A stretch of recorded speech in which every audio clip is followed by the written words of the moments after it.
Parañaque na-recover ang nasa 10 milyong pisong halaga ng iba't ibang produktong pang-wholesale na mula pa sa Rodriguez Rizal. Hindi raw ito binayaran ng 5 nahuling ahente. Mula sa Parañaque, nakatutok live si Sherry Ann Torres exclusive. Sherry Ann? Yes, Mel. 16 na negosyante ang sumugod sa sinasabing hideout ng isang grupo kaninang hapon na ang modus operandi raw kumuha ng mga produkto sa mga wholesaler sabay takbo.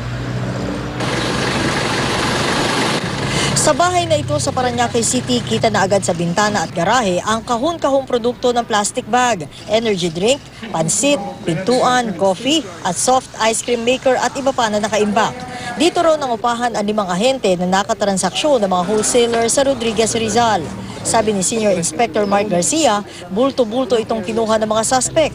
Ang kabuoang presyo nasa 10 milyong piso. Noong Lunes, naaresto ng pinagsanib na puwersa ng Rodriguez Rizal at Parañaque PNP ang 5 at agad kinasuhan ng syndicated estafa at paglabag sa anti-bouncing checks law. May isang complainant na lumapit sa amin yung inorderan ng mga coffee maker machine and then ice cream maker machine. Yung truck na yon, doon din natunto ng driver na dito yung bodega. Sabi ni Jean Cordero, isa sa mga nakunan ng plastic at food products, 20 araw na palugit ang hinihingi ng grupo para mapondohan ang post-dated check nila. Pero pagdating ng June 30, nagtalbugan naman lahat. Kami nagbigay 20 days ang hinihingi. Ayun ang diniposit na namin ng check nila. Wala na, talbog na. Napuntahan na lang doon, sarado na. Sabi ng caretaker ng bahay na ito na tumanggi ng humarap sa kamera, nitong Hunyo lang lumipat ang mga suspect at di pa nga bayad sa 20,000 pesos kada buwang upa. Nang buksan ng mga pulis ang bahay, tumambad ang tambak ng mga produkto na agad binawi ng mga negosyante. Pero di lahat, nabawi ang produktong nakuha sa kanila.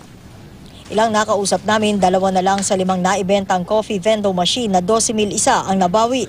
May ilan ding soft ice cream maker na mula 75 to 120,000 pesos ang wala na rin sa bahay. Paniwala ng pulisya, marami pa mga nabiktima ang grupo.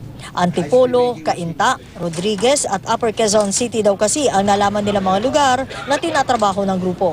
Pumunta lang po sa Montalban Police Station sa Rodriguez Rizal. Mel, naniniwala yung Rodriguez PNP na bahagi lamang ang grupong ito ng isang mas malaking sindikato na nalambat nga nila nito lamang Lunes. Kaya tuloy daw yung kanila investigasyon sa grupo, gayon din sa modus operandi nito. Mel?